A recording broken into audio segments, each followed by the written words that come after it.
Here we've got Apple iPhone 12 Pro, and let me show you how to reset all the settings on the following device.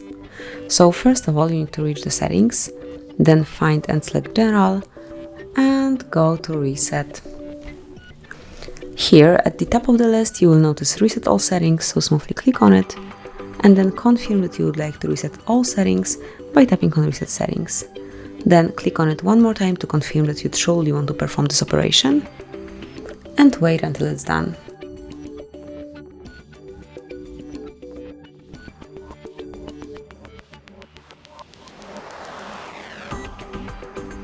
And that's it, it has been done, so congrats, thank you for watching, please subscribe our channel and leave the thumbs up.